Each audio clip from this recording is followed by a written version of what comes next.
A shocking act of violence unfolded at a high school in Nantes, France, on Thursday morning, April the 24th, 2025. A 15-year-old student went on a stabbing spree, killing a fellow pupil and injuring 3 others at Notre-Dame de Toutes-Aides High School in the Doullens district, according to police.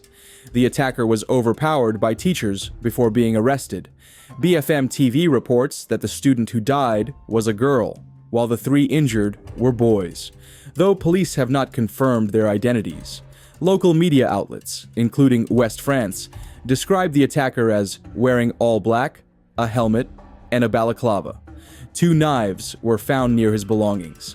Outside the school, shocked parents gathered in panic. One father, in tears, expressed his desire to hold his son in his arms after hearing the tragic news. Pour le moment, on attend de récupérer nos enfants. Et puis, on sait que tout va bien, mais on attend de pouvoir les prendre dans nos bras, pour s'en assurer, et puis de gérer le stress que ça va générer, quoi. C'est un lycée calme, c'est un quartier calme. Oh, c'est un lycée très calme, ouais. Ouais, c'est d'autant plus surprenant pour vous d'apprendre ça. Oui, évidemment.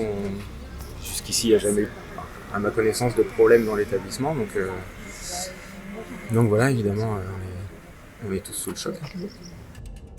The motive behind the attack remains under investigation, with police continuing to gather information and review school security footage. Student at French school, where stabbing took place, describes fleeing maths class.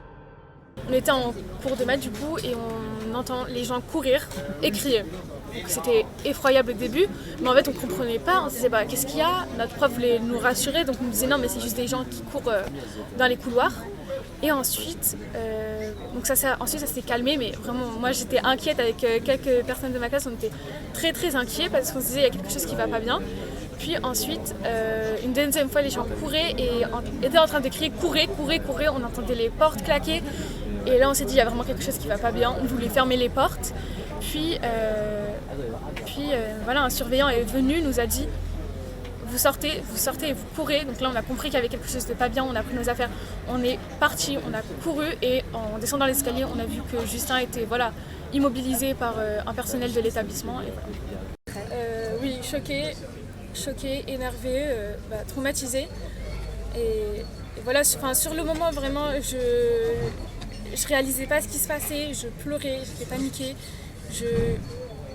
En fait, j'étais inquiète pour ma vie ou pour les gens à côté. En fait, on entend des gens courir, ça veut dire que les gens, l'assaillant était à côté de nous. Puis on voit que c'est Justin. Et d'un côté, c'était plutôt rassurant de le voir à terre parce qu'on s'est dit, la personne est immobilisée, on risque plus rien. Mais c'était quand même traumatisant de voir quelque chose comme ça dans sa vie. Jamais on aurait cru que ça arriverait à nous, en fait.